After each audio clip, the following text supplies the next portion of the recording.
తెలంగాణ బచావో ముందు సీనన్న మన దుకాణాలు మన అన్నాడు, తర్వాత తెలంగాణ బచావో. ఇట్లా అంటే అందరితో భావాలను చర్చించుకున్నప్పుడు ఏది పెట్టాలి ఏంది అనేటువంటి వస్తుంది. కాబట్టి ఇంతకుముందు సార్ మాట్లాడినట్టు ఇంతకుముందు ఇక్కడ తెలంగాణ ఆ సార్ మాట్లాడు వ్యాపారస్తులు.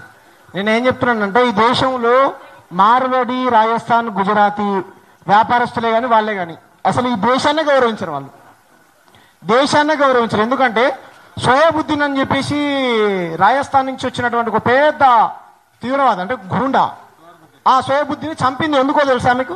ఈ దేశంలో 36 మంది ఐఏఎస్ ఆఫీసర్లు, 37 మంది ఐపీఎస్ ఆఫీసర్లు ఇప్పటికీ జైల్లో ఉన్నారు. కొంతమంది బయటకు వచ్చారు. ఎందుకో తెలుసా? ఈ మార్వాడి, రాజస్థాన్ వ్యాపారస్తులు దేశమంతా చొరబడి అక్కడ ఉన్నటువంటి స్థానిక వ్యాపారస్తులను దెబ్బతీసి కోట్ల రూపాయలు పోగు చేసుకుని ఇంతకుముందు సార్ చెప్పినట్టు అక్కడ ఉన్నటువంటి లోకల్ పార్టీలను కావచ్చు, జాతీయ పార్టీలను కావచ్చు మేనేజ్ చేస్తా ఉన్నారు. సోయాబుద్దీన్ అందుకే చంపేశారు. మీరు కావాలంటే ఎవిడెన్స్ బయటికి తీయండి. వాళ్ళ భార్యను కూడా చంపేశారు, చుట్టాలను కూడా లేకుండా చేశారు. దాంట్లో ప్రధానమైనటువంటి నిందితులు పేరు చెప్పొచ్చో చెప్పకూడదు కానీ గుజరాత్ నుంచి తడిపార్ అంటే మీ అందరూ తెలుసు కదా, 3 నెలలు రాష్ట్ర బహిష్కరణ గురైనటువంటి వ్యక్తి తడిపాష్ హోంమంత్రి.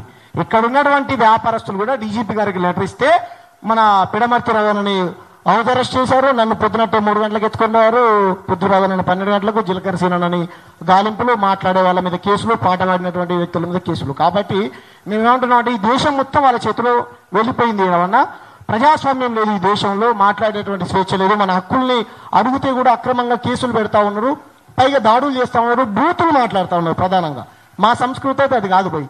కానీ మేమే బూతులు మాట్లాడాలనుకుంటే ఖబర్దార్ మార్వాడి గుండాలారా, మాకంటే బూతులు ఎవరు మాట్లాడారు కానీ మేము పచ్చి పల్లెటూరులో పెట్టిన వాళ్ళం. మీరు సంస్కారంగా మాట్లాడితే సంస్కారంగా మాట్లాడండి.